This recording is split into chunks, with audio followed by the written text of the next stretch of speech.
नमस्कार, जय भीम दोस्तों। आज मैं महाड़ चावदार जल सत्याग्रह पर चर्चा करूंगा। मित्रों, बाबा साहब अम्बेडकर के द्वारा महाराष्ट्र के महाड़ में पानी के अधिकार को लेकर के जल सत्याग्रह किया गया था। महाराष्ट्र के कोंकण क्षेत्र में रायगढ़ जिला के महाड़ में एक प्राकृतिक तालाब था। उस जल का इस्तेमाल अस्पृश्य कहे जाने वाले वंचित वर्ग के लोग नहीं कर सकते थे। जब उस तालाब का उपयोग पशु पक्षी विभिन्न जानवर कर सकते थे, यहां तक मुस्लिम और ईसाई समुदाय के लोग उपयोग में ला सकते थे, लेकिन दलित वर्ग के लोग उस पानी का इस्तेमाल नहीं कर सकते थे। जबकि महाराष्ट्र राज्य में विधान परिषद के द्वारा एक विधेयक पारित किया गया था।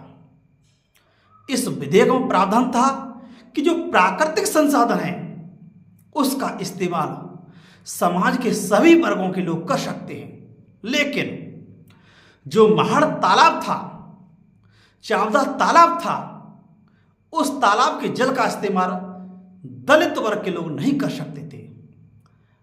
जब बाबा साहब अम्बेडकर को वहां के लोगों ने इस घटना से अवगत कराया तो बाबा साहब अम्बेडकर के द्वारा 20 मार्च 1927 को महाड़ चावदार सत्याग्रह निकाला गया।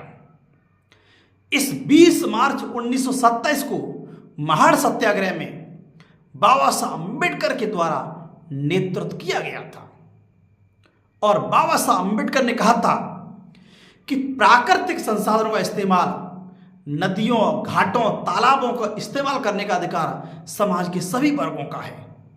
ये प्राकृतिक संसाधन है और प्राकृतिक संसाधन पर समाज के सभी वर्गों का अधिकार होना चाहिए और ऐसा कानूनों में भी मान्यता थी। लेकिन वहां तत्कालीन समय की सामाजिक व्यवस्था, शोषण, असमानता और अन्याय पर आधारित यह व्यवस्था अनुमति नहीं देती थी।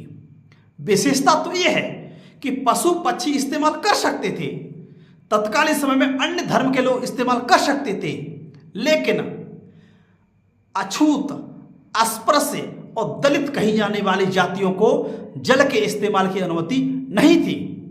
तब बाबा साहब अम्बेडकर के द्वारा वहां पर सत्याग्रह किया जाता है। अपने समर्थकों के सहयोग से सभा का आयोजन किया जाता है और फिर अपने साथियों के माध्यम से तालाब पर पानी पीने के लिए निकल पड़ते हैं। बाबा साहब अम्बेडकर अपने हाथों से पानी पीते हैं, उसके बाद उनके अन्य साथी भी पानी पीते हैं। यहां बाबा साहब यह सिद्ध करना चाहते हैं कि इस तालाब के पानी पीने का अधिकार, इस प्राकृतिक संसाधनों के इस्तेमाल का अधिकार हमारा भी है। आखिर हम भी तो मनुष्य हैं, सभी मनुष्य समान हैं, जन्म से सब बराबर होते हैं, सभी के पास प्राकृतिक अंग होते हैं, फिर भेदभाव, अन्याय, शोषण क्यों किया जाता है?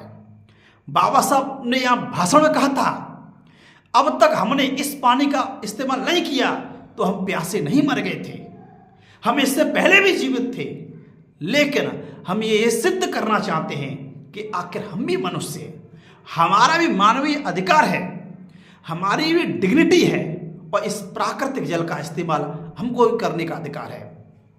यह महाड़ चावदार सत्याग्रह एक लंबे समय तक चला और 25 दिसंबर 1927 को इसी महाड़ चावदार सत्याग्रह में बाबा साहब अम्बेडकर के द्वारा अन्याय, शोषण पर आधारित मनुस्मृति धर्मशास्त्र को जला दिया गया था।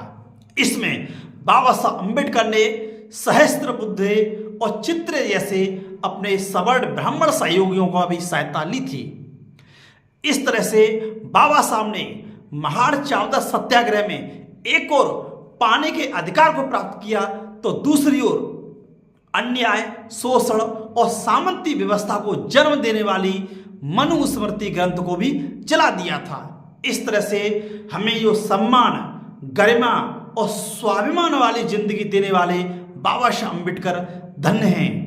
उन्होंने बाद में भारत के संविधान में अनुच्छेद 12 से 35 में मूल अधिकारों के रूप में व्यापक प्रावधान किए और मूल अधिकारों में अनुच्छेद 15 में प्रावधान कर दिया कि धर्म, जाति, मूल वंश, लिंग और जन्म स्थान के आधार पर किसी के साथ कोई भेदभाव नहीं किया जाएगा।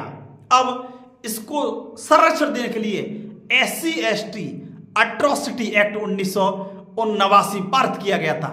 हालांकि 1955 में भी समान जो सिविल राइट प्रोटेक्शन एक्ट था, नागरिक अधिकार अधिनियम था, उसके द्वारा भी एंड ऑफ अनटचेबिलिटी जैसी व्यवस्था की गई थी। इसमें अस्पृश्यता को दंडनीय अपराध घोषित किया गया था और भारतीय संविधान का जो अनुच्छेद 17 है उसमें भी कहा गया है the end of untouchability, abolition of untouchability, अस्पृश्यता या शोषण भेदभाव को समाप्त किया जाता है। जो अस्पृश्यता या छुआछूत की बीमारी थी उसको शून्य घोषित किया जाता है। इस तरह से बाबा साहब अम्बेडकर प्रतिष्ठा और अवसर की समता समाज के प्रत्येक व्यक्ति को देना चाहते हैं। सभी को एक व्यक्ति एक वोट एक मूल्य के सिद्धांत पर लाना चाहते हैं और महान चावदा सत्याग्रह इसका एक साक्षात उदाहरण है। उनके द्वारा मनुस्मृति का अध्ययन करना इसका एक प्रमाणिक उदाहरण है कि अब जो शोषणकारी व्यवस्था है उसे आगे नहीं ले जाया जा सकता। धन्यवाद मित्रों। जय भीम, जय संविधान।